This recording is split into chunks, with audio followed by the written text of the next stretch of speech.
The weight of the words hit me harder than any physical blow ever could. Around me, the forced cheer of Christmas dinner still echoed, tinsel shimmering on the tree, the aroma of roasted turkey hanging heavy in the air, the clinking of silverware against china plates. But for me, the world had stopped. They sat there, my own family, faces flushed with wine and expectation, oblivious to the bomb they just dropped into my life. "You have 48 hours to move out," my father declared, his voice laced with a casual cruelty that still rings in my ears, a cold counterpoint to the warmth of the hearth. My hands tightened into fists beneath the table. They would pay for this. If you've ever felt betrayed by those closest to you, subscribe now to hear stories of strength, resilience, and the ultimate family revenge. I'd always been the responsible one, the dependable daughter, the safety net for everyone else's impulsive decisions. From the moment I graduated college, I dutifully sent money home, covering bills, student loans, even that disastrous investment my father made in his friend's revolutionary new tech startup that went belly up within 6 months. My younger sister Chloe treated my bank account like her personal ATM, racking up credit card debt on designer clothes and extravagant vacations she couldn't afford, knowing I'd always be there to bail her out. And I always did. Like an idiot. It was always family first, wasn't it? That's what they drilled into my head since I was a little girl. My name is Kennedy, and I was their personal ATM. Christmas had always been a carefully orchestrated charade of forced smiles and paper-thin pleasantries. This year, however, the cracks were wider, the hypocrisy more blatant. The breaking point came with a demand to cover Chloe's latest financial catastrophe, a staggering credit card bill that dwarfed my monthly rent. "It's only fair, Kennedy," my mother said, her voice dripping with saccharine sweetness that masked a core of steel. "You're doing so well. Chloe needs our help." "You taught me that love means debt," I said, the words tasting like ash in my mouth. "I'm done paying." The silence that followed was deafening, broken only by the distant drone of Christmas carols on the radio. I could see the shock on their faces, the disbelief that their ever-reliable cash cow had finally refused to play along. It was in that moment, watching their carefully constructed world crumble around them, that a cold resolve settled within me. They had mistaken my kindness for weakness, my generosity for obligation. They were about to learn a very painful lesson. The next 48 hours were a blur of packing boxes and strained conversations. They pleaded, they argued, they attempted to guilt-trip me with tales of family loyalty and the sacrifices they had made for me, conveniently forgetting the sacrifices I had made for them. I remained impassive, a polite smile plastered on my face, deflecting their emotional barbs with practiced ease. Inside, however, a storm was brewing. Every tearful plea, every manipulative tactic only fueled my determination. They saw my silence as surrender, my compliance as weakness. They had no idea what I was truly planning. The person I trusted most was one of them. My own brother, Ethan. He saw the injustice, the raw deal I was getting, but he lacked the courage to stand up to our parents. He was always the quiet observer, the one who nodded along, afraid to rock the boat. Yet, deep down, I knew he had a sense of right and wrong. I needed him. He was my only hope, my only ally in this twisted game. The game was about to change in a way they could never imagine. The slam of the apartment door echoed the finality of their decision. 48 hours. That's all I got after years of emptying my account for them. The injustice of it burned, a slow, simmering rage that threatened to consume me. Sleep became a luxury I could no longer afford. Every time I closed my eyes, I saw their faces, etched with greed and entitlement. The weight of their betrayal pressed down on me, suffocating me with resentment.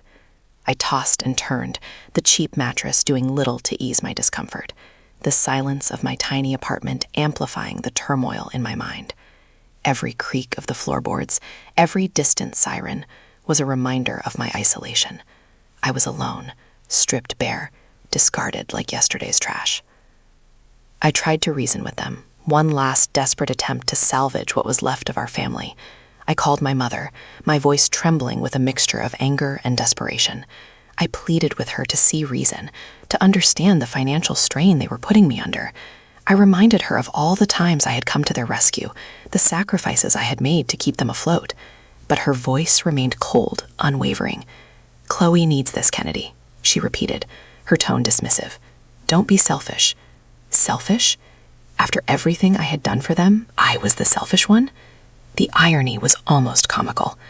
I hung up, the phone slipping from my numb fingers, the weight of her words crushing me. It was hopeless. They were determined to bleed me dry. Consequences be damned. Desperation clawed at me. Maybe Chloe could be reasoned with. Naively, I texted her, trying to appeal to whatever shred of sisterly affection might remain. I explained my own precarious financial situation, the sacrifices I was making to stay afloat. I even swallowed my pride and begged her to reconsider her extravagant spending habits. Her response was a curt, dismissive text. "Grow up, Kennedy. Daddy's little cash cow can always make more." That was it. Any lingering hope I had harbored evaporated, replaced by a chilling certainty. They saw me as nothing more than a resource, a means to an end. The ties of family meant nothing to them, unless they could be measured in dollars and cents.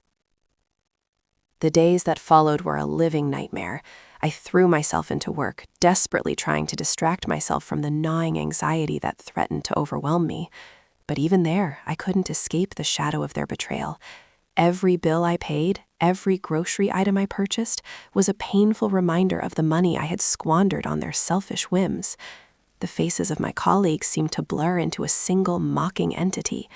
I felt like everyone knew my secret, that everyone could see the mark of the fool branded on my forehead. The anger inside me was a living thing, festering and growing with each passing day. It was no longer just about the money. It was about the principle, the utter lack of respect, the casual cruelty with which they had dismissed my feelings. They had treated me like I was nothing, and I was determined to prove them wrong. The sleepless nights continued, fueled by endless replays of every perceived slight, every manipulative tactic, every empty promise. I started to keep a journal, pouring out my rage and frustration onto the page, trying to make sense of the tangled mess of emotions that consumed me. It became my only outlet, a safe space where I could unleash my fury without fear of judgment. I wrote about their lives, their betrayals, their blatant disregard for my well-being. And as I wrote, a plan began to form, a seed of an idea that slowly took root in the fertile ground of my anger. It wouldn't be easy, but it would be thorough. They thought they had won, that they had broken me, but they had only awakened a sleeping giant. The world was about to know the truth.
That night, I walked. I walked for hours, aimlessly wandering through the city streets, the neon lights blurring into a kaleidoscope of colors, the sounds of traffic fading into a dull roar. I felt like a ghost, invisible and insubstantial, disconnected from the world around me. I passed by families laughing, couples holding hands, friends sharing jokes, each interaction a painful reminder of what I had lost. The warmth of their connections stung me, a stark contrast to the icy void that had opened up in my heart. I found myself standing on a bridge, staring down at the dark, swirling water below. The temptation was overwhelming, the allure of oblivion a siren call, promising release from the pain. A single step, just one step to erase it all. The crimson of the city lights reflected on the black water. But then a flicker of defiance ignited within me, a stubborn refusal to let them win. They wanted me to break, to disappear, to fade into nothingness. They wanted to erase me. I would not give them the satisfaction. I would not let their cruelty define me. I would not be their victim. The tears stopped, replaced by a cold, hard resolve. The fear didn't go away, but I looked down into it. I would fight back. I would make them regret ever crossing me.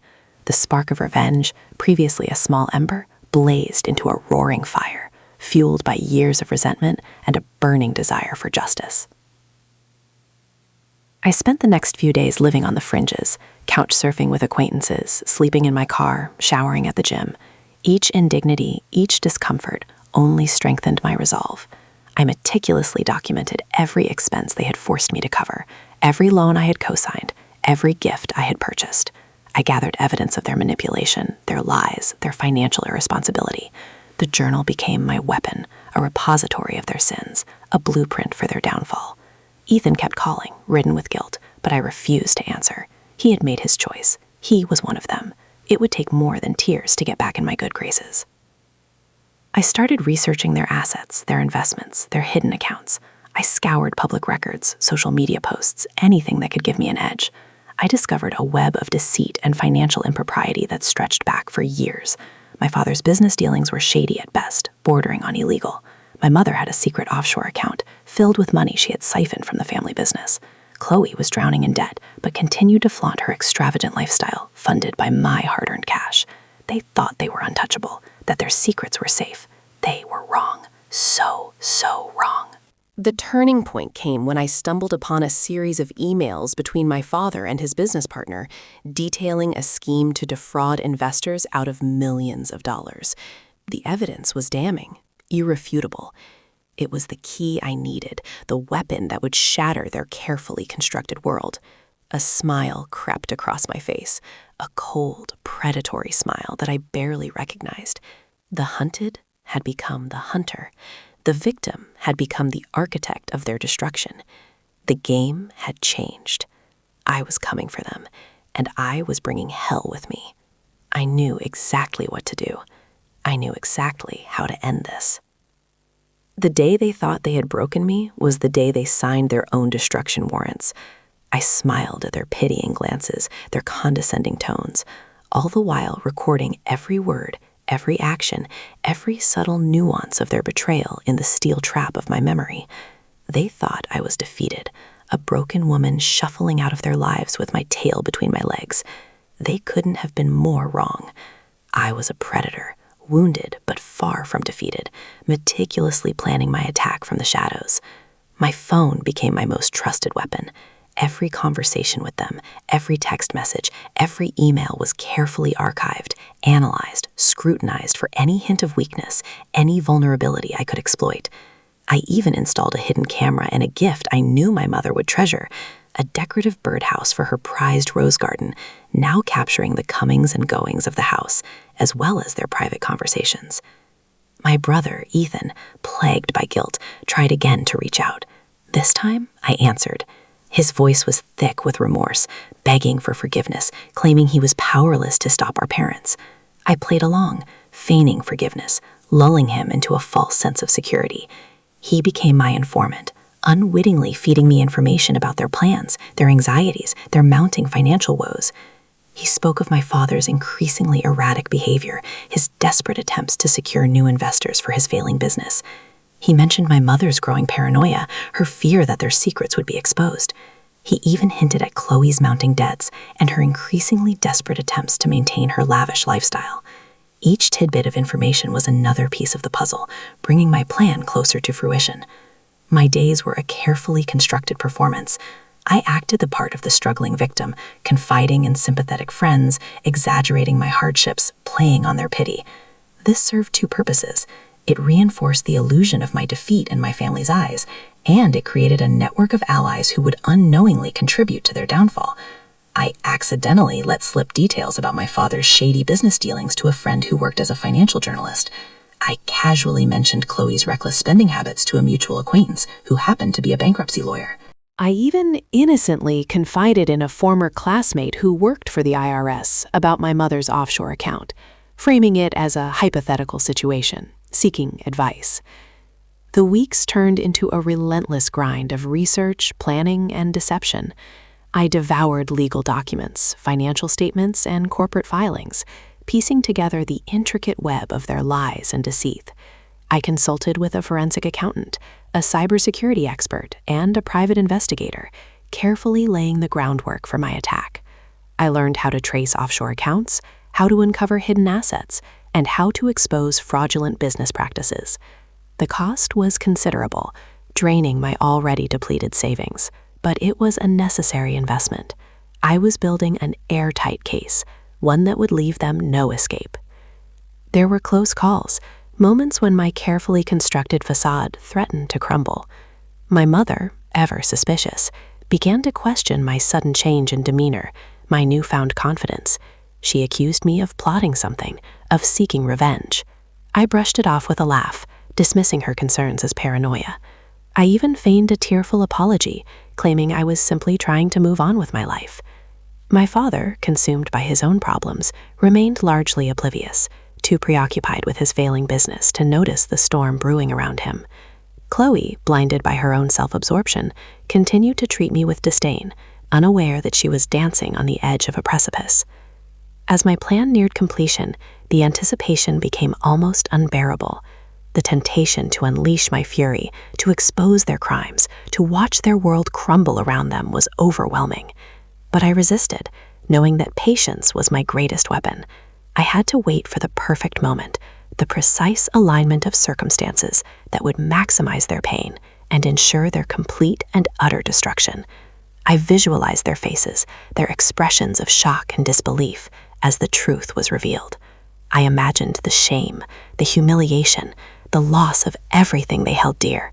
The thought fueled me, driving me forward, steeling my resolve. I meticulously prepared the evidence, organizing the documents, compiling the reports, and securing the necessary affidavits. I created a website, a digital repository of their crimes, meticulously detailing their lies, their betrayals, and their financial improprieties. I contacted several news outlets, offering them exclusive access to the evidence, promising a story that would shock the nation.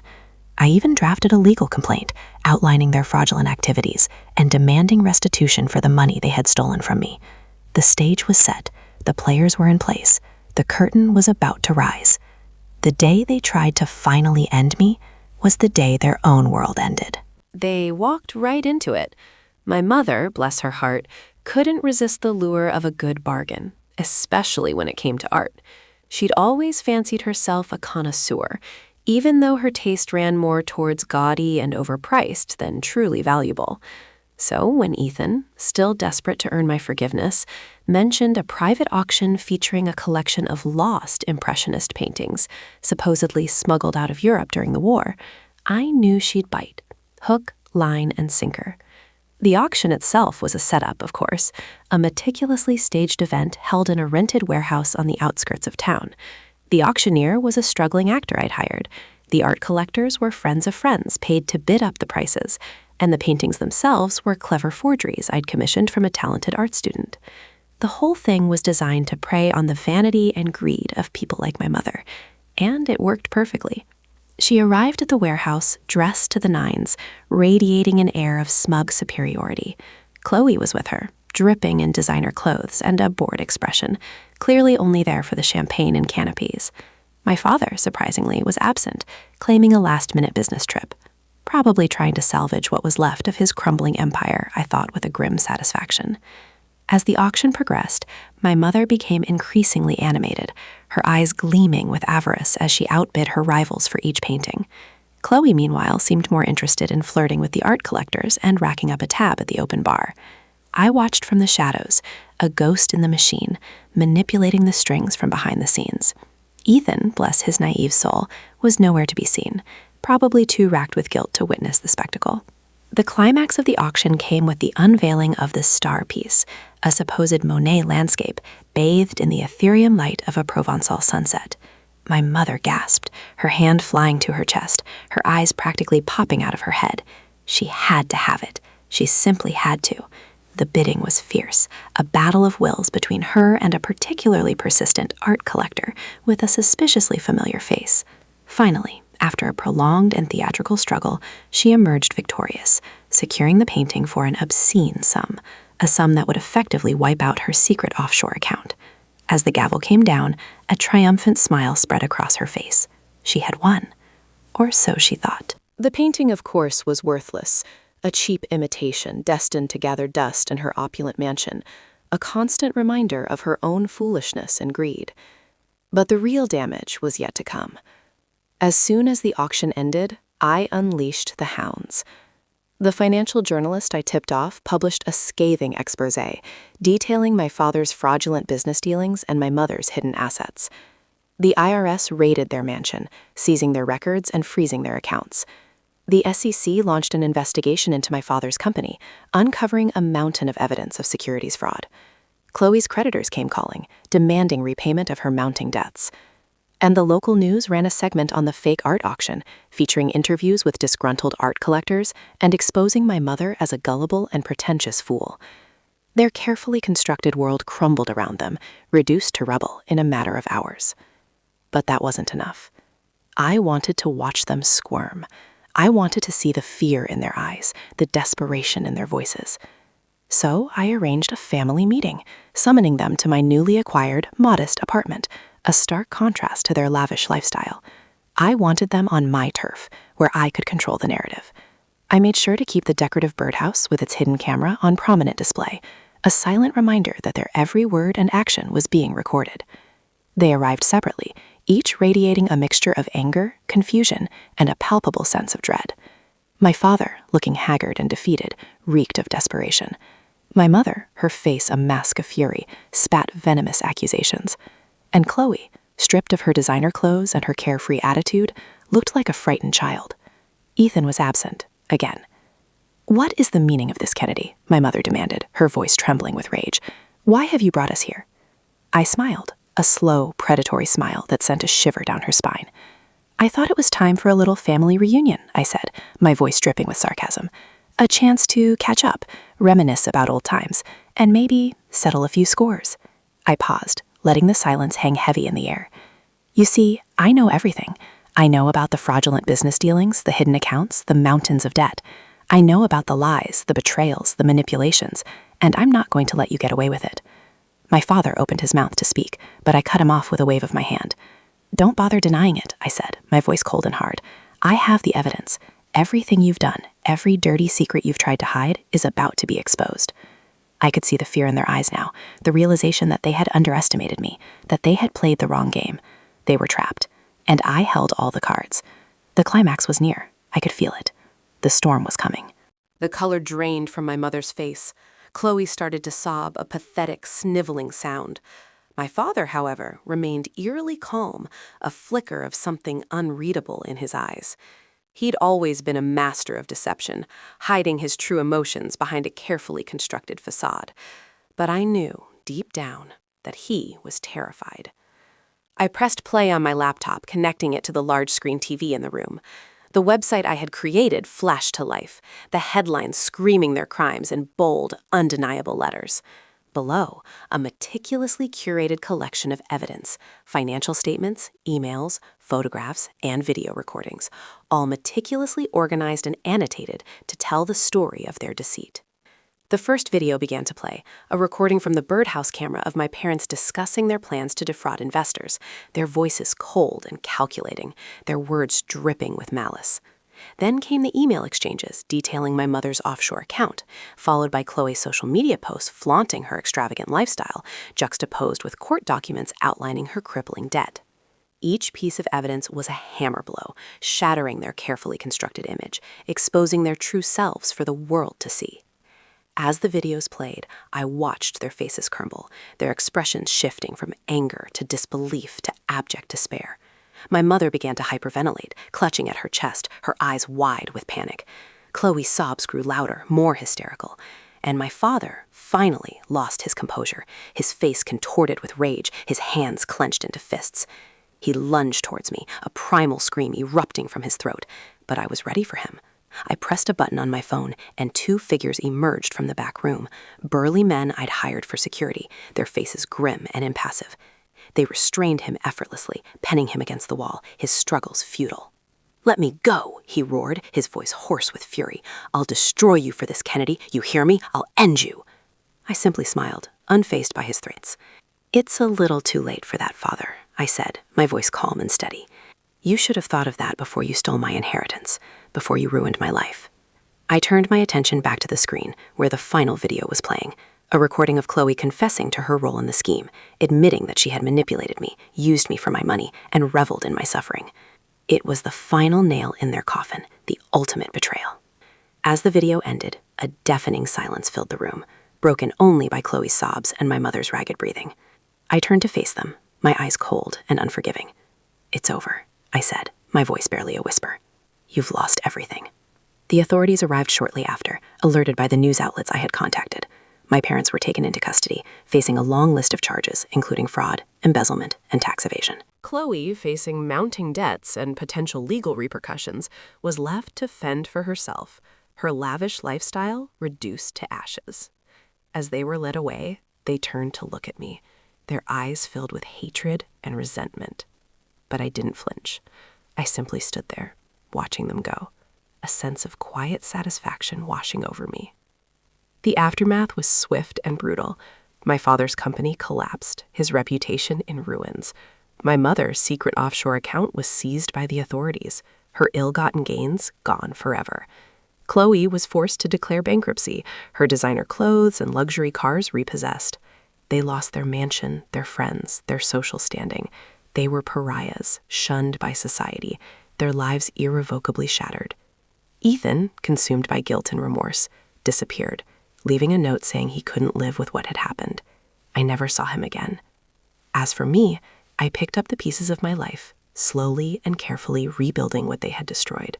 I started a new business, a venture built on honesty and integrity, and dedicated myself to helping others who had been victimized by similar schemes.